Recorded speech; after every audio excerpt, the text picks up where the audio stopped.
All right, good afternoon, YouTube. Yep, back at it again and on my way into work. It's warm today. It's 73 degrees outside right now. It's ridiculous. It's winter and it's 73 degrees in January, for crying out loud. But that's okay. It could be worse, right? I think it was last year we had, or last year or 2 years ago. You know how you get on, at least on my OneDrive, I get notifications or an email saying, "These are your memories on the street."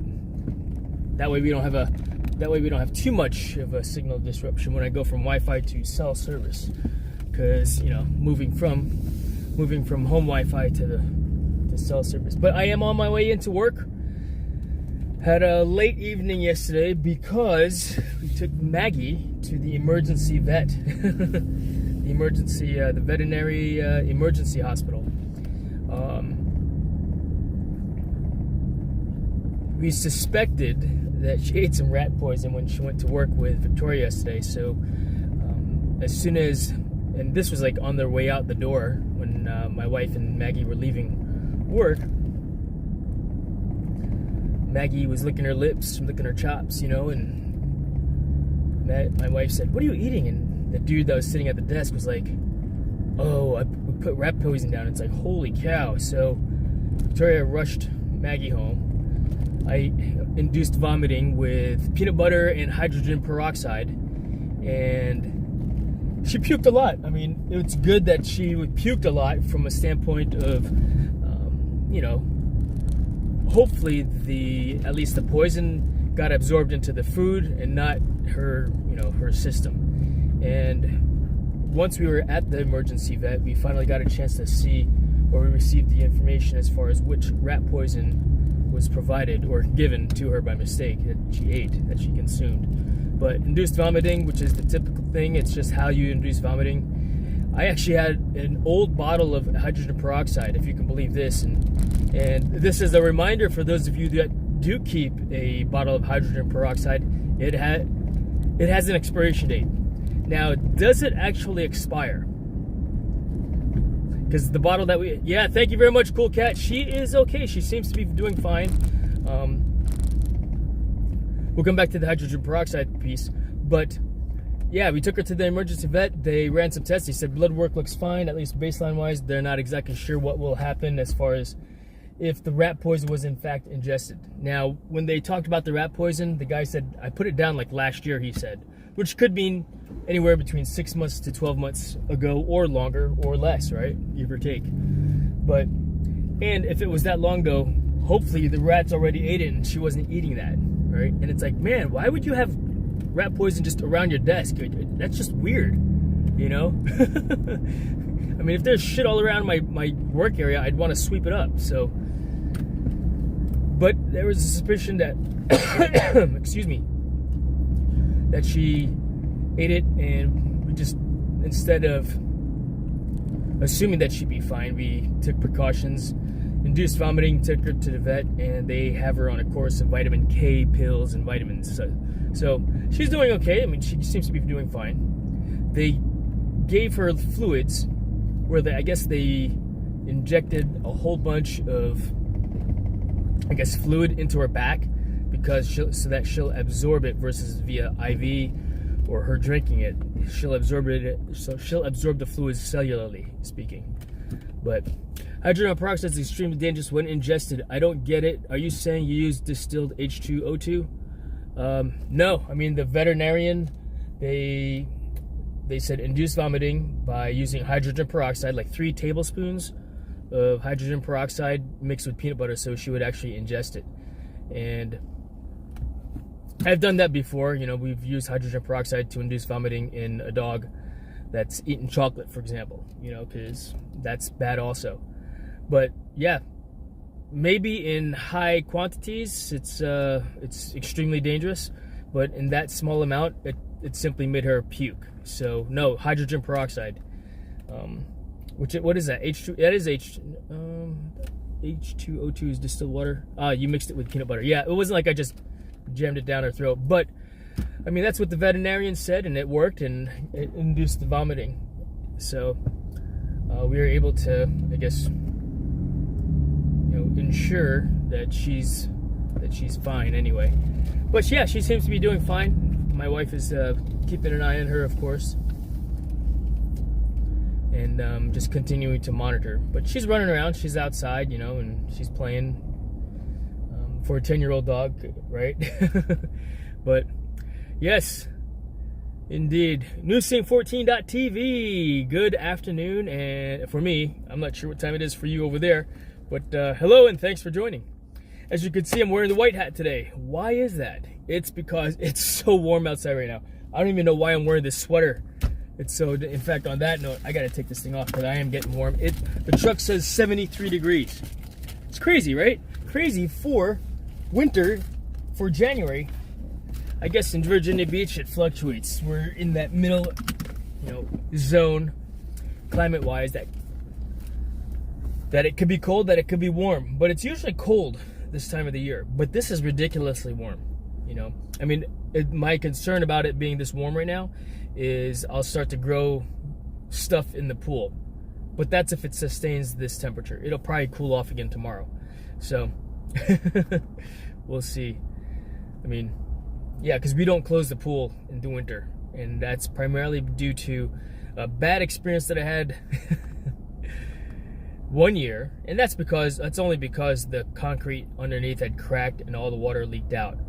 And another story for another day, I guess, right? Lena Javier, good afternoon. Thanks for joining as well. On my way into work, and so late in the afternoon, I've got CTAC SOARs this afternoon. Get some admin work done, and then I'll be coaching the kids again and some flying. I will not be teaching STEM tonight for them since I did that last week, but tonight is just coaching them on how to fly in the wind tunnel. I think this will be their third session. Some kids pick it up. Some kids have picked it up very quickly, like on the first day. Some kids have not, but that's okay. It's a new skill, and they only get 3 tries every time they come in, and until they get good and are able to start to fly with other people inside of the wind tunnel also.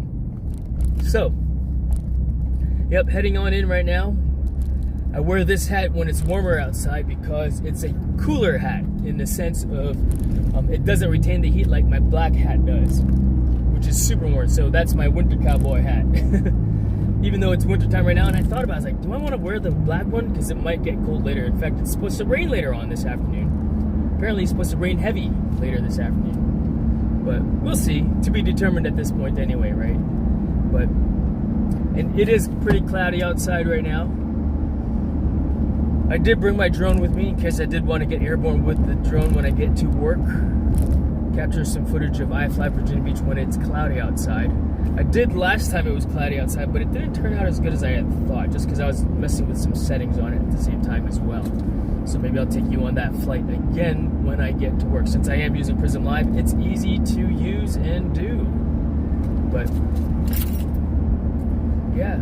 So, hydrogen peroxide. If you keep a bottle of hydrogen peroxide in your cupboard, in your medicine cabinet, or anywhere in the house, for use when you need to use hydrogen peroxide, it has a shelf life. Now, this bottle that we had at home had an expiration date marked on it of 2015, so 9 years old, but it still worked. I'm sure that the efficacy of the hydrogen peroxide was a lot less, but maybe that's good from a standpoint of it's not something that one should ingest anyway, But we provided it to my dog to induce the vomiting, and it worked good enough, right? So, yeah, I need to get a new bottle of hydrogen peroxide and dump that one. I just had a look at the inducing vomiting in dog using hydrogen peroxide thing, and dilution is at 3%. Yeah, it should not be consumed, straight up, of course. You're supposed to dilute it. And, I mean, it was pretty strong. Maybe we mixed it with peanut butter, and she had water, of course, but it's one of those things where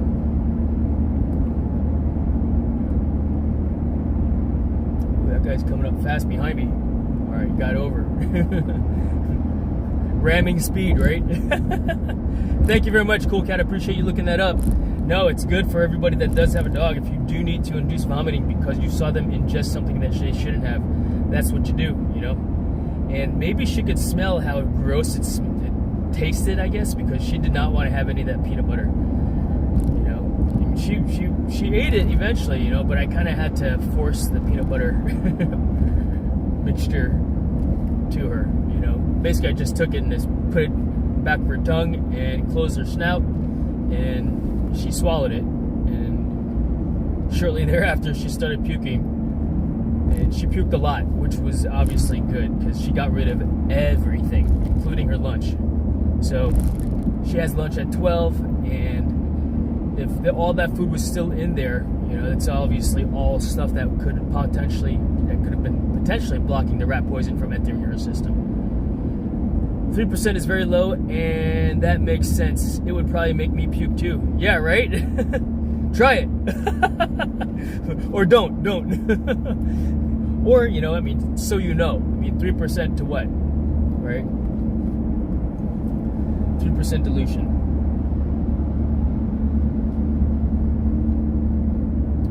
So, Lambo, good afternoon. Thanks for hanging out, brother.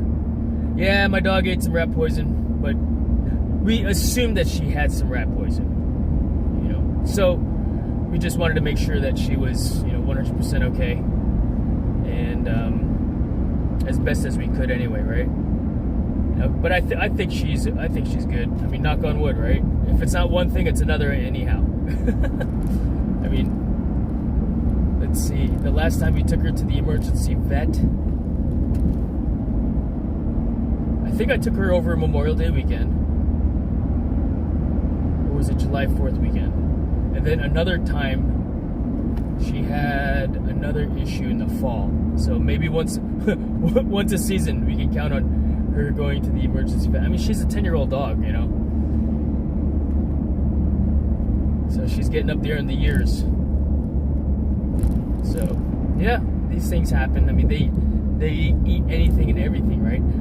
When we were sitting there at the emergency vet, another, you know, couple brought in their dog who had ate a battery. You know, a AAA, a AA. I overheard it a little bit, but then they're like, yeah, we want to make sure that there are no pieces inside the dog's belly or something like that, you know. And so I'm like, holy smokes, you know. Yeah, this I guess their dog ate a battery. And of course, you know, there are other people that were there inside the health rooms, and when they departed the health rooms, they were crying, you know, and clearly they were having to put their animal down. But again, that happens, right? That's just a fact of owning an animal, a cat, dog, and we've had our fair share of having to put animals down, our loved ones down, because it was just time, you know.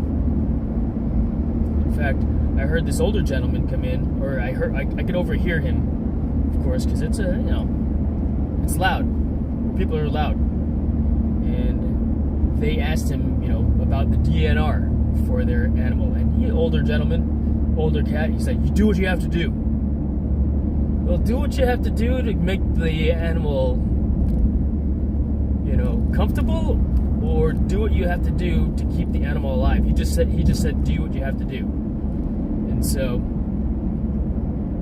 which, I mean, one should be extremely clear on what they want, what the intentions are when they take their dog to the vet from that DNR perspective. Now, if Maggie's heart stopped at some point, you know, and they had to do CPR, I signed off for DNR, do not resuscitate her. I mean, once you start giving dogs CPR, their life is not going to be normal, you know, and so they won't understand what the heck's wrong with them either, and they can't talk or speak or tell you, hey, this hurts and this and that, you know. You can only assume what's going on in their brains, but yeah. Maggie is DNR in the event that she, you know, in other words, no life-saving measures will be taken. But this guy, I think he wanted his cat to continue to live, but what kind of a life would an animal have if they were to receive CPR and those extraordinary life-saving measures. I don't think very good, you know. So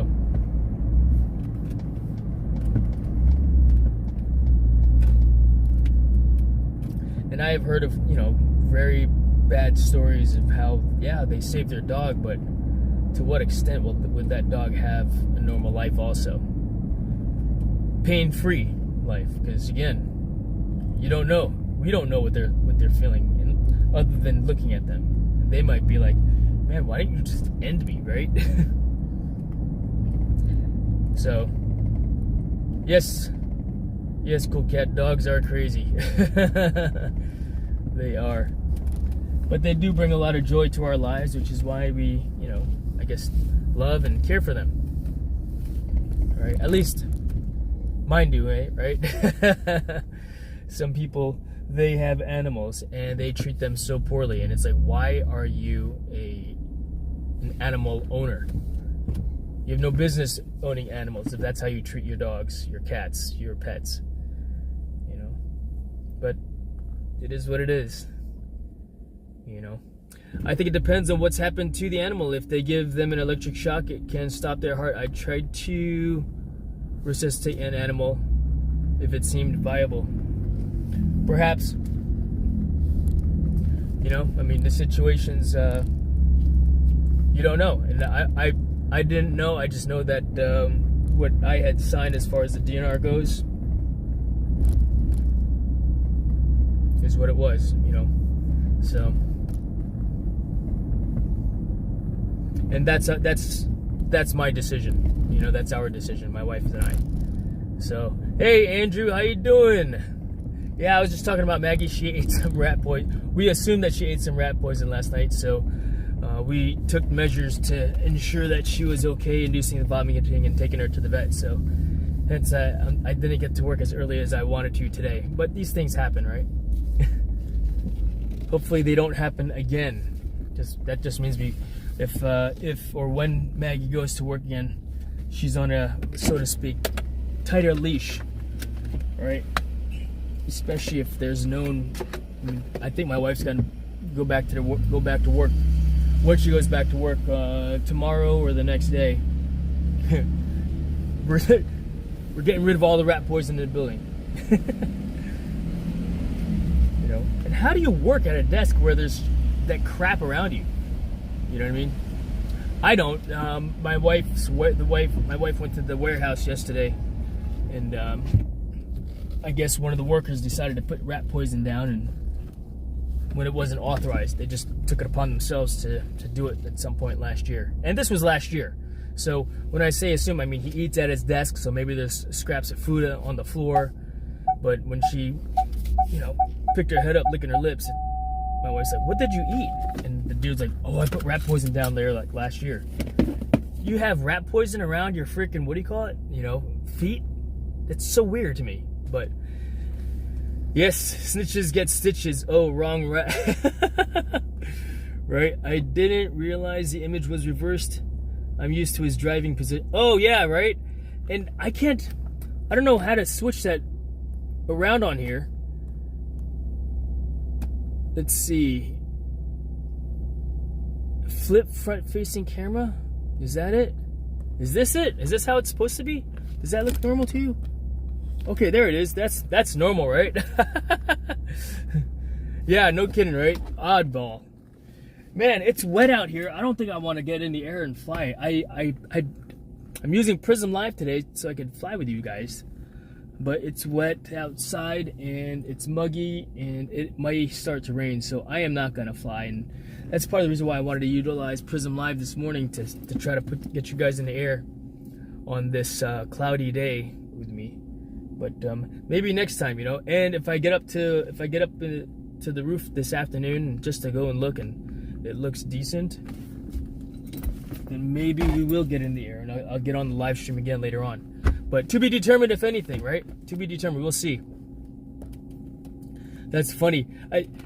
It's always whenever I get to work that everybody starts to jump on. So I appreciate all of you hanging out and joining in the 100% humidity. Yeah, right. You're in the driver's seat now. Off to hospital myself, but just a delivery. Brett, thanks for hanging out, bro. I appreciate you joining and, you know, chiming in. I'm very grateful. Thank you so much, my friend. Yeah, I may get rain soon. And it's 73 degrees outside right now, which is, it's crazy. January. You know, I mean, I'm wearing short sleeve shirts right now. I brought my sweater and my raincoat because it's supposed to rain by 7, apparently very heavy later. So, yeah, right? I am tempted to try to fly, but I think I know better. And it's best to not get in the air right now. Yeah, we won't go fly now. Another time, folks. But thank you very much. We will, I've got to go too for 20 minutes. All right. Cool, Cat. Well, thank you very much for hanging out, my friend. Andrew, appreciate you hanging. It is indeed unusual weather, you know. Not the norm for sure. For sure. Lena Javier, thank you for joining also. I appreciate all of you, you know, listening to me, you know, rant and rave a little bit and just, and hang out with me on my drive in and my commute into work. Yeah, it'll be a late afternoon. Today I am coaching the kids. I'm a medical delivery driver, all in a moment's work. Yeah, oh, no kidding. Like, critical organ delivery guy kind of thing. That's pretty cool, bro. I did not know that. Are you gonna? You're gonna be the one that revolutionizes delivery by drone, Brett, right? Which to me would be the more viable option for drone delivery of product, if you will. I did a video shoot of last year actually for a company that's testing out their drones, and it's funny. Why do you want? But they wanted a professional videographer, I guess, to shoot and capture video, and so he did capture the video. He hired me to be his drone pilot for that op, and as opposed to using their own drone pilots, because different eyes, right? But I flew around their gigantic drone that would, you know, get the delivery from one unit to another, and it's like, it was cool, but I don't think that it's a viable option for delivery of just regular products like milk. I know Walmart's doing the thing with with a company to deliver products, and I kind of wish that they had it in my neighborhood, but there's too many trees in my neighborhood, I think, for it to be a viable option. And what are you gonna have delivered, right? Small stuff, tissues, right? I mean, the drone has a max weight, of course, as well. Max lift capacity. You are a professional drone videographer. We all are, right? We're all professional drone videographers, or at least if we hold or if we carry ourselves as a professional, then of course we will be a professional. You know, if you don't, then maybe one is not. And or, what's this dude doing? And or, you know, I guess depending on how one wants to be perceived from a work perspective, which is, I do carry myself out as a professional, which is why I feel that I am able to get the drone gigs that I do get. You know, and it goes back to my comment yesterday, or I think it was 2 days ago, because I missed a live stream yesterday, about wanting and will do a video on, you know, the business side of drone flying, if you will, creating that drone business. Because some folks, hey Don, how are you, brother? Thanks for hanging out with me. I'm about to jump off the live stream here in just a second, just ranting a little bit, you know, before I go inside the building. I just got to work.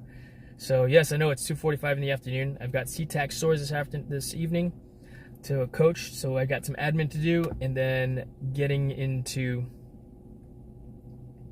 the flying with the kids, the indoor skydiving and teaching a brand new group. So last year we had a group, and we were able to get them through all of their skills within the 12 weeks, and this week we are on the 3rd week.